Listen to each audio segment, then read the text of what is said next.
SPS Academy 11 Mathematics sums of class 4th. Have to divide these numbers. 5th class have to divide the decimal numbers. All these denominator, there is decimal in each of the denominator. 5th class divide the number by decimal digit.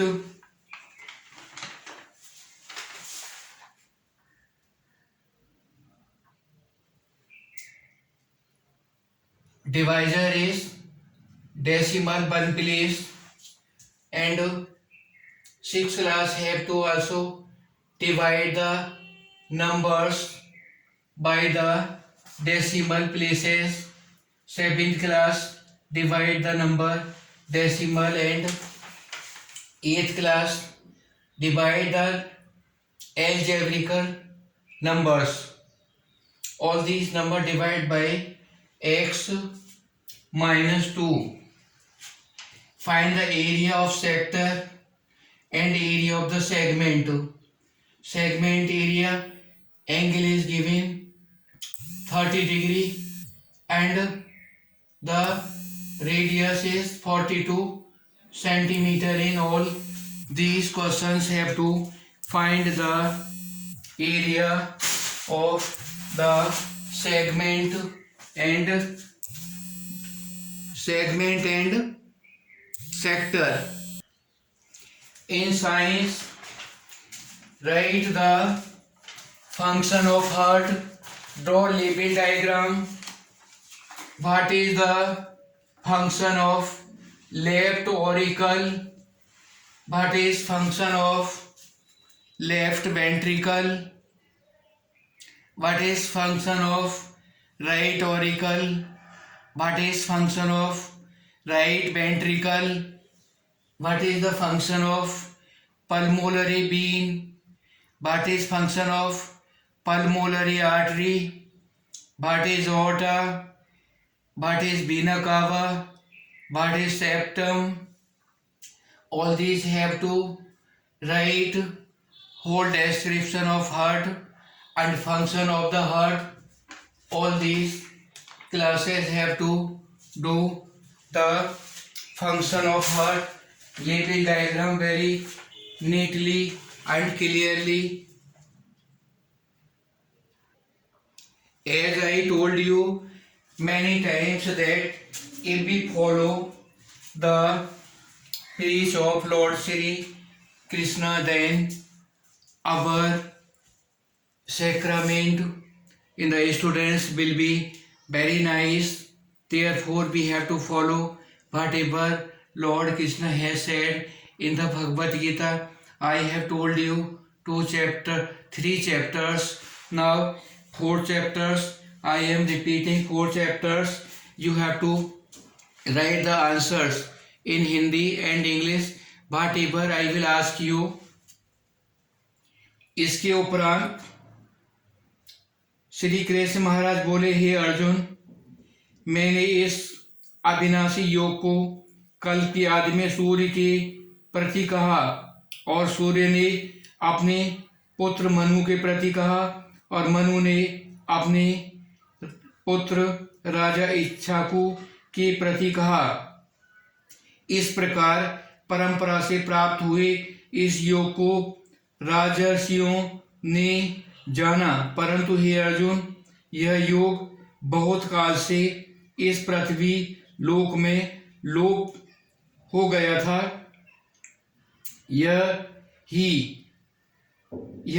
पुरातन योग अब मैंने तेरे लिए वर्ण किया है, क्योंकि तू मेरा भक्त और प्रिय सखा है, इसलिए तथा यह योग बहुत उत्तम और रहस्य अर्थात अति मर्मय का है विषय है। इस प्रकार भगवान श्री कृष्ण महाराज के वचन सुनकर अर्जुन ने पूछा, हे भगवान, आपका जन्म तो आधुनिक अर्थात अब हुआ है और सूर्य का जन्म बहुत पुराना। इसलिए इस योग को कल्प की आदि में आपने कहा था, यह मैं कैसे जानूं। इस पर श्री कृष्ण महाराज बोले, हे अर्जुन, मेरे और तेरे बहुत से जन्म हो चुके हैं। हे परम तप, उन सबको तू नहीं जानता, मैं जानता हूँ। तथा मेरा जन्म प्राकृतिक मनुष्य के सदृश नहीं है। मैं अविनाशी स्वरूप अजन्मा होने पर भी, सब भूतों भविष्यों का ईश्वर होने पर भी अपनी प्रकृति को अधीन करके योग माया से प्रकट होता हूँ। हे भारत, जब जब धर्म की हानि होती है, अधर्म की वृद्धि होती है, तब तब मैं अपने रूप को रचता हूँ अर्थात प्रकट होता हूँ। क्योंकि साधु पुरुषों का उद्धार करने के लिए और दूषित कर्म करने वाले का नाश करने के लिए, मैं धर्म स्थापन करने के लिए युग युग में प्रकट होता हूँ। इसलिए हे अर्जुन, मेरा यह जन्म और कर्म दिव्य अर्थात अलौकिक है। इस प्रकार जो पुरुष तत्व से जानता है, वह शरीर को त्याग कर फिर जन्म को नहीं प्राप्त होता, किंतु मुझे ही प्राप्त होता है।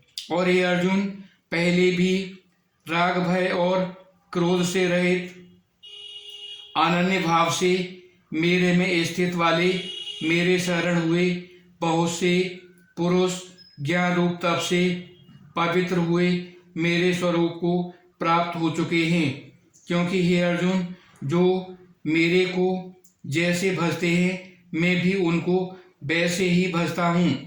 इस रहस्य को जानकर भी बुद्धिमान मनुष्यगण सब प्रकार से मेरे मार्ग के और जो मेरे को तत्व से नहीं जानते, वे पुरुष इस मनुष्य लोक में कर्मों के फल को चाहते हुए देवताओं को पूजते हैं और उनके कर्मों से उत्पन्न हुई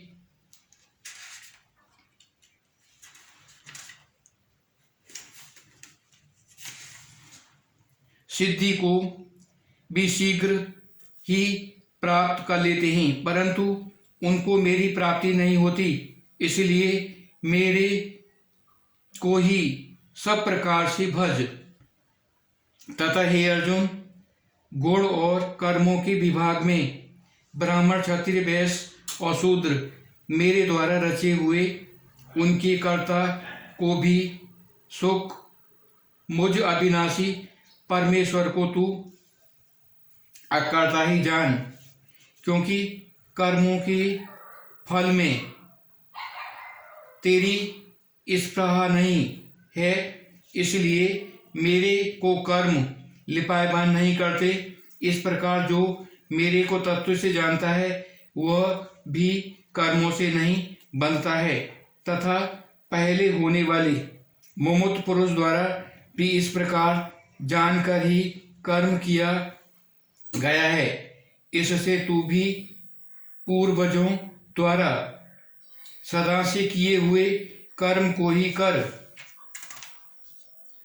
परंतु कर्म क्या है और अकर्म क्या है, ऐसा इस विषय में बुद्धिमान पुरुष भी मोहित है। इसलिए वह कर्म अर्थात कर्मों का तत्व तेरे लिए अच्छी प्रकार कहूँगा, जिसको तू जानकर अशुभ अर्थात संसार बंधन से कर्म स्वरूप भी जानना चाहिए और अकर्म का स्वरूप भी जानना चाहिए, तथा निमित्त कर्म का स्वरूप भी जानना चाहिए। क्योंकि कर्म की गति गहन है। जो पुरुष कर्म में अर्थात अहंकार रहित की हुई संपूर्ण चेष्टाओं में अहम अकर्म अर्थात वास्तव में उनका न होनापन देखे और जो पुरुष अकर्मे अर्थात अज्ञानी पुरुष द्वारा किए हुए संपूर्ण क्रियाओं के त्याग भी कर्म के अर्थात त्याग रूप क्रिया को देखे, वह पुरुष मनुष्यों में बुद्धिमान है और वह योगी संपूर्ण कर्मों का करने वाला है। और हे अर्जुन, जिसके संपूर्ण कार्य कामना और संकल्प से रहित हैं, ऐसे उस ज्ञान रूप अग्नि द्वारा भस्म किए हुए कर्म वाले पुरुष को ज्ञानी जन भी पंडित कहते हैं। और जो पुरुष सांसारिक आश्रय से रहित सदा परमानंद परमात्मा में तृप्त, वह कर्मों के फल और सह अर्थात कर्तव्य अभिमान को त्याग कर कर्म में अच्छी प्रकार बढ़ता हुआ भी कुछ भी नहीं करता है और जीत लिया है अंतःकरण और शरीर जिसने तथा त्याग दिए संपूर्ण भोगों की सामग्री जिसने, ऐसा आशा रहित पुरुष केवल शरीर संबंधी कर्म को करता हुआ पाप को नहीं प्राप्त होता है। और अपने आप जो कुछ प्राप्त हो उसमें ही संतोष रहने वाला और हर्ष शोक आदि द्वंद्वों से अतीत हुआ तथा मतपरसता अर्थात ईर्ष्या से रहित सिद्ध और असिद्धि में समत्व भाव वाला पुरुष कर्मों को करके भी नहीं बंधता, क्योंकि आसक्ति से रहित ज्ञान में स्थित हुए चित्त वाले यज्ञ के लिए आचरण करते हुए मुक्त युक्त पुरुष के संपूर्ण कर्म नष्ट हो जाते हैं। उन यज्ञ के लिए आचरण करने वाले पुरुषों में कोई तो इस भाव से यज्ञ करता है कि अर्पण अर्थात सुखादिक भी ब्रह्म और हवि अर्थात हवन करने योग्य द्रव्य भी ब्रह्म है और महारूप अग्नि में महारूप कर्ता द्वारा जो हवन किया गया है वह भी ब्रह्म ही है। इसलिए ब्रह्मादि कर्म में समाधिस्थ हुए उस पुरुष द्वारा जो प्राप्त होने योग्य है वह भी ब्रह्म ही है। और दूसरे योगी जन देवताओं को पूजन रूप यज्ञ को ही अच्छी प्रकार उपासते हुए अर्थात करते और दूसरे ज्ञानी जन परम ब्रह्म परमात्मा रूप अग्नि में यज्ञ के द्वारा ही यज्ञ को और अन्य योगी जन श्रुताधिक सब इंद्रियों को संयम अर्थात स्वाधीनता रूप अग्नि में हवन करते हैं। इंद्रियों को विषय से रोककर अपने बस में होते कर लेते हैं और दूसरे योगी जन शब्दाधिक विषयों को इंद्रिय रूप अग्नि में हवन करते हैं अर्थात राग द्वेष रहित इंद्रियों द्वारा विषयों को ग्रहण करते हुए भी भस्म रूप करते हैं। और दूसरे योगी जन संपूर्ण इंद्रियों की चेष्टाओं को तथा प्राणों को व्यापार की ज्ञान से प्रकाशित हुई परमात्मा में स्थित रूप योगाग्नि में हवन करते हैं। और दूसरे कर्म पुरुष ईश्वर अर्पण बुद्धि से लोक सेवार्थ द्रव्य लगाने वाले, वैसे ही कई पुरुष स्वधर्म पालन रूप तत्व यज्ञ को करने वाले और कई अष्टांग योगजन योग को करने वाले और दूसरे अहिंसा तीक्ष्ण व्रतों से युक्त यज्ञशील पुरुष भगवान के नाम का जाप तथा भगवान प्राप्ति विषयक शास्त्रों का अध्ययन रूप ज्ञान बस करने वाले तथा दूसरे योगी जन अपान वायु में प्राण वायु को हवन करते हैं। वैसे ही अन्य योगी जन प्राण वायु अपान वायु को हवन करते हैं तथा अन्य योगी जन प्राण और अपान वायु की गति को रोककर प्राणायाम से परायण होते हैं। और दूसरे नियमित आहार करने वाले योगी जन प्राणों को प्राणों में ही हवन करते हैं। इस प्रकार यशो द्वारा यज्ञों द्वारा नाश हो गया है पाप जिनका, ऐसे यह सभी पुरुष यज्ञों को जानने वाले हैं। और हे कुरुश्रेष्ठ अर्जुन, यज्ञों के परिणाम स्वरूप ज्ञानामृत को भोगने वाले योगी जन सनातन परम परमात्मा को प्राप्त होते हैं। और यज्ञ रहित पुरुष को यह मनुष्य लोक भी सुखदायक नहीं है। फिर परलोक कैसे सुखदायक होगा? जैसे बहुत प्रकार के यज्ञ वेद की बाड़ी में विस्तार किए गए, उन सब को शरीर मन और इंद्रियों की क्रियाओं द्वारा उत्पन्न होने वाला जान, इस प्रकार तत्व से जानकर निष्काम कर्म योग द्वारा संसार बंधन से मुक्त हो जाएगा।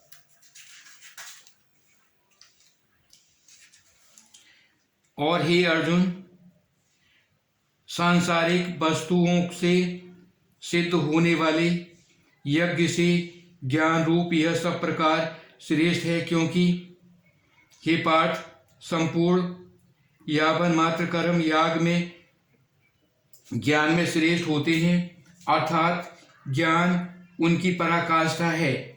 इसलिए तत्व को जानने वाली ज्ञानी पुरुष भली प्रकार दंडवत प्राणायाम तथा सेवा और निष्कपट भाव से किए हुए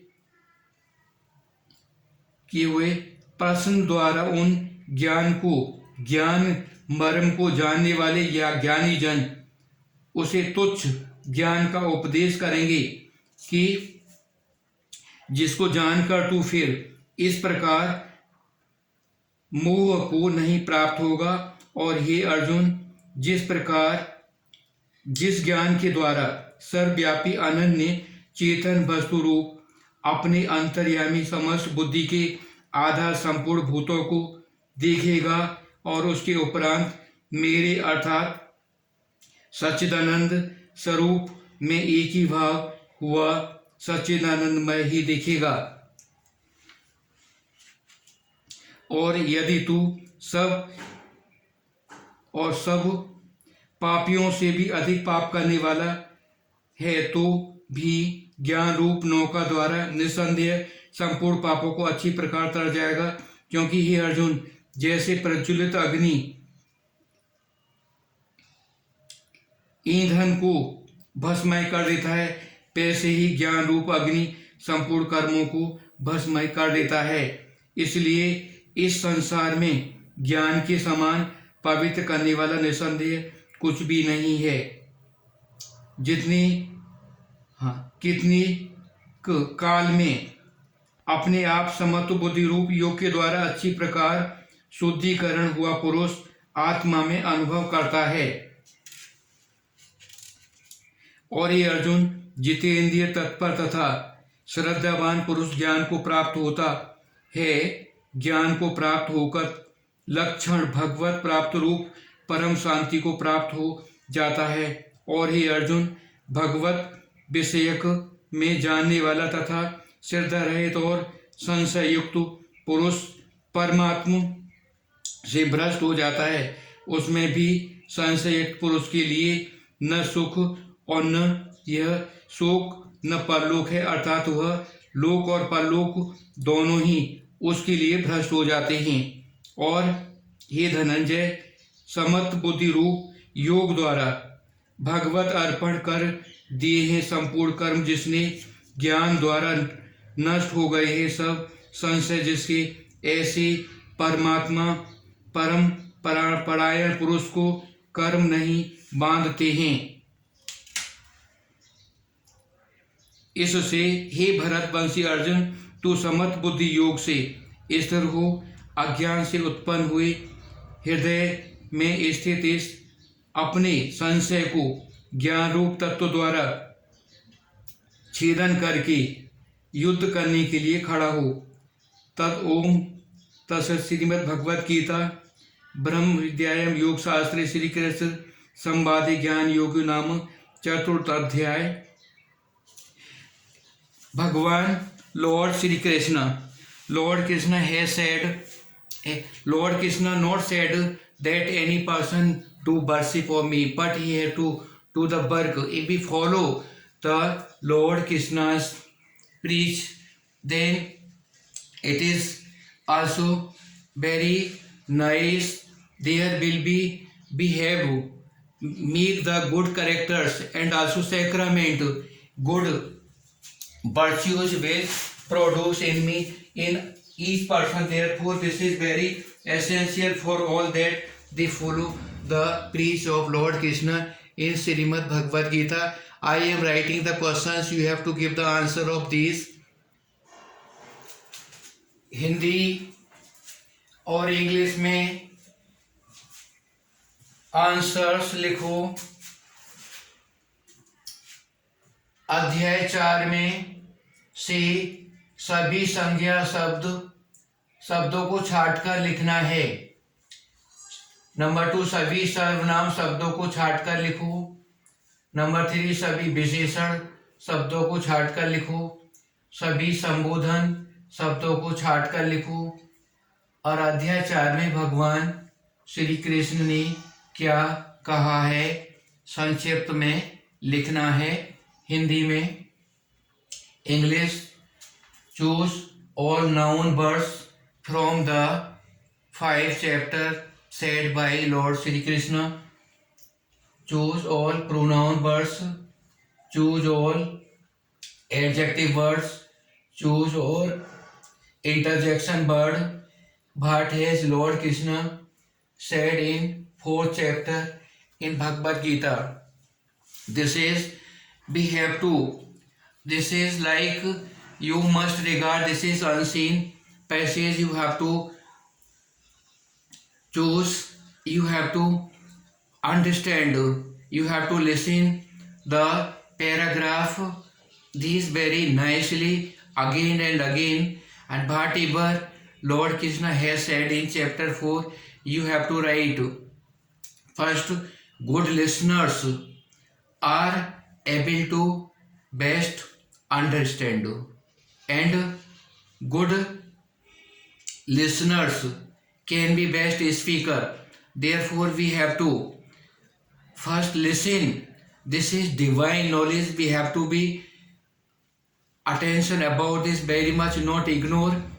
These are included our education. It is very important for all the students have to be expert in knowledge of the grammar, and also you have to be differentiate the part of speech. You have to also follow the precious speech said by Lord Krishna in our pious epic Srimad Bhagavad Gita, which I have told you. Chapter 1st, 2nd, 3rd and 4th, there will be the difference. In first chapter Lord Krishna what advices is giving in first chapter, and what in second chapter, what he has said in third chapter and fourth chapters. Therefore create the devotion about Lord Krishna. It will be give the force to your soul, and you also succeed. You will be. Lord Krishna not said that you do not do the work. You must do the work, but you will be honestly. You must not annex the money of others. You have to. If you read and pay attention about this, there will be peace. There will not be any kind of the dishonesty in the society, and it will be improved. Therefore this is very important that we have to give in the force on the sacrament in the students. These are very nice for you. The vices remove and virtues increase. Therefore I want to be all the students that they also have to give in the importance about English. They have to learn English. they have to speak English, but they not have to become the Englishman.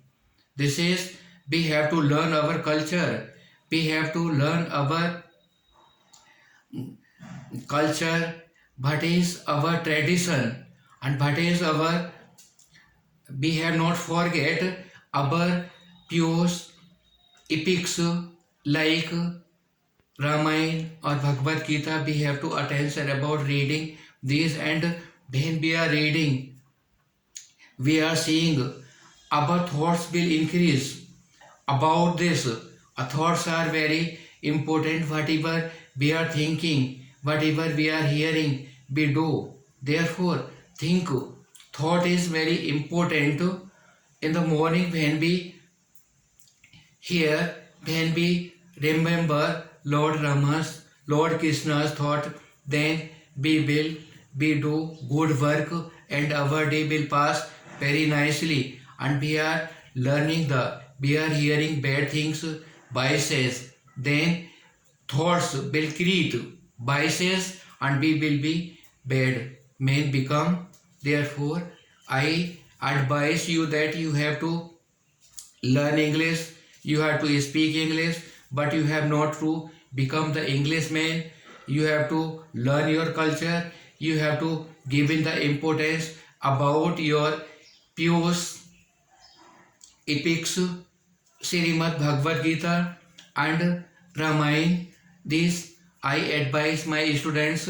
SPS Public School have to be given the importance about this very much, for you have created more and more birds, and about the good virtues, and remove the biases from in their